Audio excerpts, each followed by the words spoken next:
too long ago, I was thinking about all my different favorite movies, and I started to notice something in common, that many of the movies on my list of favorite movies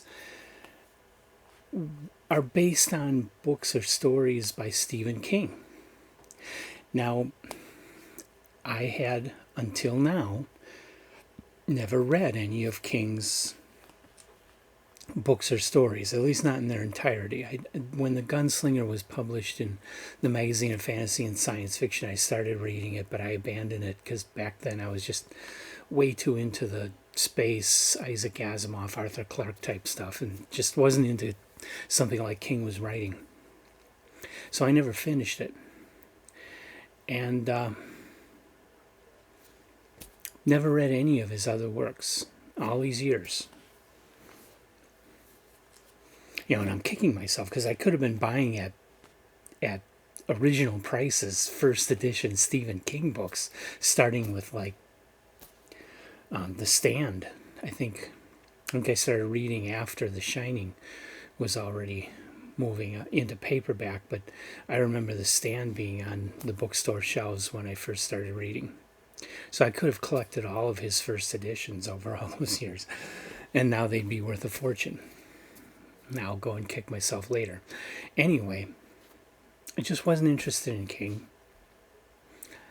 until I noticed that so many of the movies I love are based on Stephen King.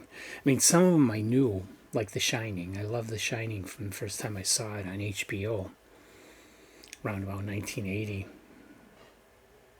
Thought that was an amazing movie. And I knew it was a Stephen King book, but I just never had the desire to pick up the book and read it. Others I loved, but really didn't know, at least not right away. Starting with Dolores Claiborne. I was kind of surprised after seeing that movie to find out it was based on a Stephen King novel. Some others like Stand By Me and Shawshank Redemption. A lot of people to this day don't even realize that those are Stephen King stories. I don't think King's books are really done justice by the movie versions, not based on what I've read so far. On the day that I'm recording this, I have read The Dead Zone and I have read Carrie. And I've loved both of them. And I loved the movies, but the movies really didn't capture all that you get out of the book. So they kind of fall short.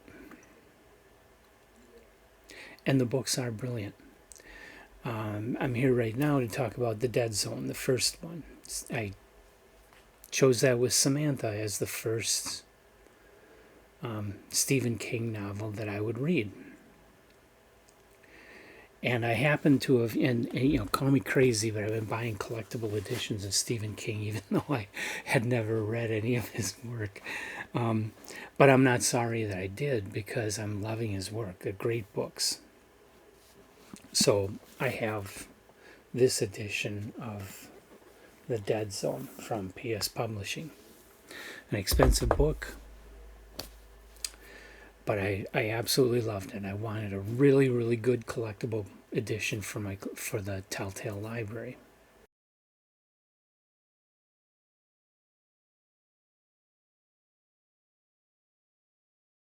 He discovers at a carnival that he has the ability to foresee what's going to happen, and that allows him to win some money at a carnival game.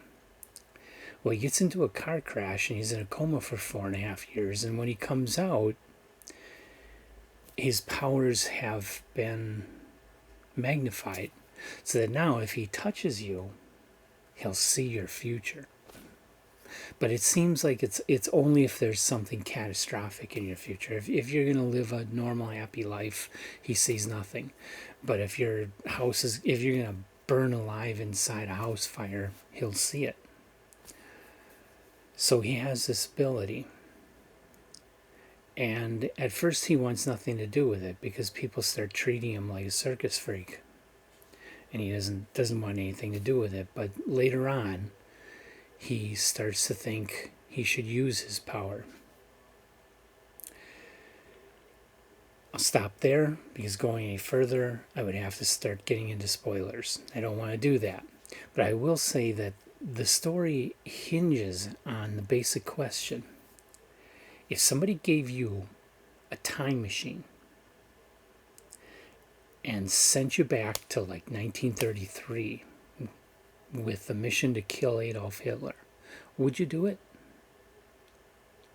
Would you be certain that you're doing the right thing? Would you be certain that killing Adolf Hitler would change history in a good way?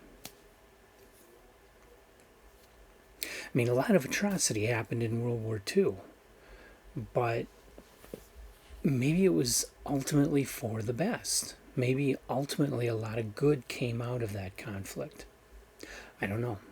Time will tell. History will tell. And it's hard to say when we don't have alternate history to rely on to tell us if we took a better path or not. That's the basic idea and basic question behind the book. If you had a power, if you knew what was going to happen and you had the power to do something about it, should you do something about it? Are you really that certain that you are right about that person and about how the world would be without that person to justify going and murdering someone? It's a tough question. It's a really tough question. And King does a brilliant job of analyzing the main character, Johnny, John Smith. King does an excellent job of analyzing that character and what's going on, and that's the really cool thing about it. And that's where the movie really falls short, is that in the book you are inside Johnny's head. King is writing Johnny's thoughts down. You're seeing this character and what he's going through internally and the changes he goes through and the growth he goes through towards the ending of the book. And it's very well done. I read something recently that, and I don't know how accurate this is, it's coming off the internet, okay, but I read something that reported King supposedly said that The Dead Zone is his best book. I don't know. I don't have much to compare it to. Like I said, I've read that, and I have at this time finished Carrie. I'll be doing that in another video following up on this. And then I'm starting The Shining starting tonight. Loving the books. Absolutely loving the books. But I really don't have enough experience yet with Stephen King to be able to say if The Dead Zone is his best novel. All I can say is it's a top tale. It's definitely a top tale. I've already got it on our list on our website. So I went and splurged and got the PS Publishing edition of The Dead Zone. It's in a nice slipcase. It's a very expensive edition. Pretty decent cover. It got some nice end paper illustrations, some awesome illustrations sprinkled throughout. Almost every chapter has an illustration to it, and they're beautiful illustrations,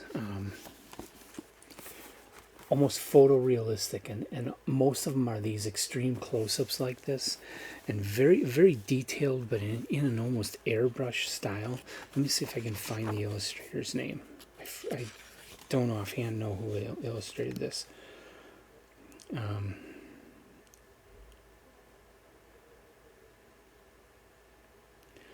Tomislav Tikulin. I apologize if I'm murdering the pronunciation of that. Never heard of this artist, but love his work on this book. I do have a couple criticisms, though. Well, the original price I believe was $125 if you bought this when it was new from PS Publishing. I paid more than that. I got in on the end. I believe I paid over $200 to get my copy. And for that kind of money, I expect a book to lay open, which this does not. I also saw quite a few typos in the text. And there's one point where you probably can't see it. It's like the binding is not quite, like the glue wasn't done quite right. And then I like more of a margin on the page. I think the outside margins are not wide enough for my tastes. So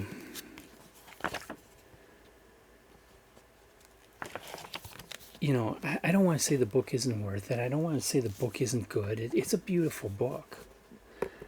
But in this price range, I can get books from Folio Society. I can get books from Suntup, where I don't have those problems. Even the Barnes & Noble leather bounds, like I have of Carrie the Shining Salem's Lot. I mean, I don't think this is acid-free paper. It looks kind of yellow, but it lays open. It's much easier to read that way. Oh, and the ribbon. See the size of the ribbon here. The size of the ribbon on the Dead Zone is very thin. This is maybe nitpicky little stuff, but I mean, this string they got in the Dead Zone, I don't know. I don't think it was worth the money. I don't think that this book really lives up to the kind of price that I paid for it.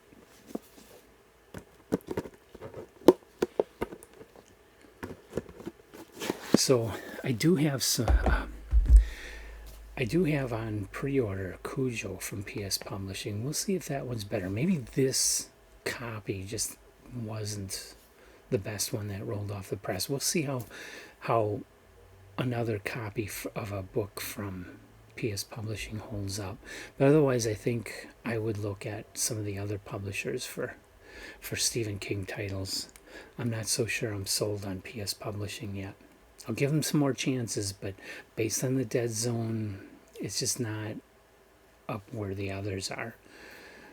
Something for me to think about when I start getting into my own published books like this, that you really have to sweat all those little details, because the kind of money people are paying, they're going to expect a lot. And if you don't deliver, they're not going to come back and buy from you. So that's my review of the Dead Zone and the PS Publishing edition of it. Like I say, if you can pick up a copy of that for like $150, go for it. It's worth it. But if you're going to be forced to pay $300, $400 for a copy of PS Publishing's Dead Zone, forget it. Look elsewhere for a copy of the book. Even the ones you can get from Barnes & Noble, an edition that has this really cool, creepy typography on the cover. It's a hardcover for $50. It's available at Barnes & Noble, not their leather-bound edition. They do have the stand in the leather-bound edition. Actually, I don't know if the Dead Zone is in that series. I've seen the Shining and the stand in the ones for $50, and then there's also the stand in a leather-bound at Barnes & Noble, and then there's Carrie, The Shining, and Salem's Lot in a leather-bound edition. And these are pretty nice books, especially for the low price that you're going to pay for them. I would go for any of those through Barnes & Noble before I would spend $300 on the PS Publishing copy. But on the used market. But otherwise, it's an impressive novel, an impressive story, and a fairly impressive book. I do like it. I am happy that I own it. So till next time, this is Telltale. Greg signing off. I'll be back with Carrie probably next week. And happy